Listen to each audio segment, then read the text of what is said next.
জয় মোহনবাগান সবাইকে। সবাই জানো 16 তারিখ আমাদের অত্যন্ত গুরুত্বপূর্ণ ম্যাচ আহাল এফসির সাথে। আচ্ছা, সেই ম্যাচ মোবাইলের মাধ্যমে তোমরা কি করে দেখতে পারবে?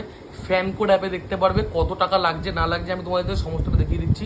প্রথমে মোবাইলে যাবে, গিয়ে প্লে স্টোর অ্যাপটা অন করবে। এই যে প্লে স্টোর অ্যাপ অন করলাম, সার্চ বাটনে যাবে, গিয়ে লিখবে ফ্যান কোড,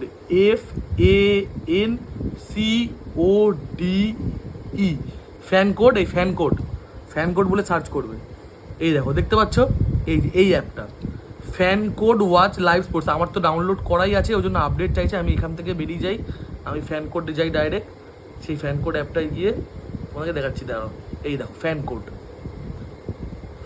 আমার তো ডাউনলোড করা আছে, ওই জন্য ডাউনলোড করতে হলো না। এবার মোহনবাগানের ম্যাচে কত টাকা পাস লাগছে, মানে কত টাকা লাগছে মোহনবাগানের ম্যাচ দেখতে।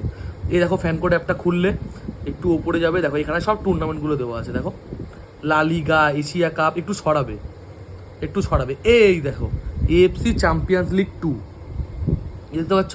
এএফসি চ্যাম্পিয়ন্স লিগ 2 তো ঢুকলে ব্যাচেস টিমস দেওয়া আছে। এই দেখো মোহনবাগান ভার্সেস আহাল এফসি, কালকে 7:15 দিয়ে খেলা।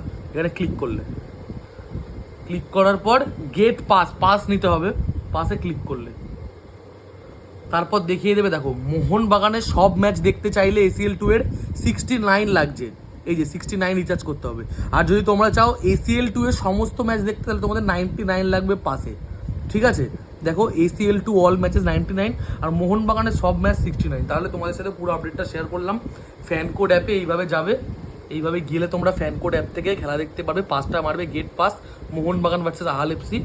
এইভাবে স্টেপ বাই স্টেপ যাবে, তোমরা সমস্ত খেলাটা দেখতে পারবে ফ্যান কোড অ্যাপের বিনিময়। এই যে ফ্যান কোড অ্যাপ, এই ফ্যান কোড অ্যাপ থেকে তোমরা সমস্ত খেলাটা দেখতে পারবে। 69 লাগছে মোহনবাগানের সমস্ত ম্যাচ। সবাই অবশ্যই রিচার্জ করে নাও, ঠিক আছে? তাহলে দেখা হচ্ছে সবার সাথে আগামীকাল যুবভারতীতে। জয় মোহনবাগান।